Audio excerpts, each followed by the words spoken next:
teman-teman, dalam video ini kelompok kami akan membahas tentang utang negara.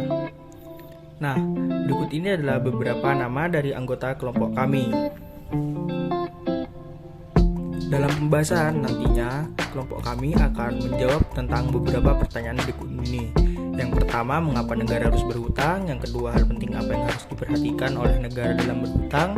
Dan yang terakhir, bagaimana posisi hutang Indonesia saat ini dibanding dengan negara lainnya? Yang pertama, mengapa negara perlu berhutang? Berdasarkan laman Kementerian Keuangan Republik Indonesia, hutang diperlukan karena adanya kebutuhan belanja negara yang penting seperti penyediaan fasilitas kesehatan dan ketahanan pangan, pembiayaan untuk penyediaan infrastruktur, dan meningkatkan indeks pembangunan manusia atau IPM Indonesia.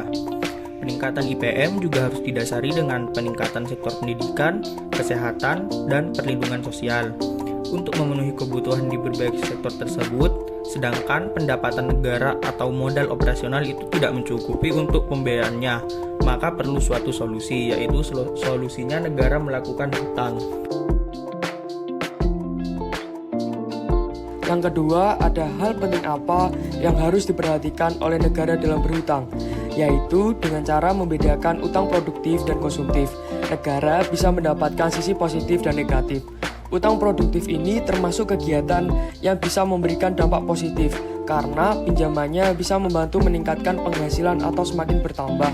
Dengan sifatnya yang produktif, jadi aset pendapatan terus meningkat.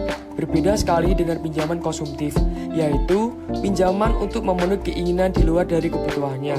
Jadi, ini tidak ada hubungannya dengan peningkatan penghasilan, melainkan justru mengarah ke dalam pemborosan. Dari sini, maka dapat disimpulkan bahwa perbedaan dari keduanya ini tidak dilihat dari jenis dan produknya. Untuk soal yang selanjutnya, bagaimana sih rasio hutang Indonesia dibandingkan dengan negara yang lain? Jawabannya, hutang yang dimiliki Indonesia itu terus mengalami peningkatan dari tahun ke tahun. Tercatat pada tahun 2019 mencapai 395 miliar US dollar atau sekitar 5,5 triliun rupiah.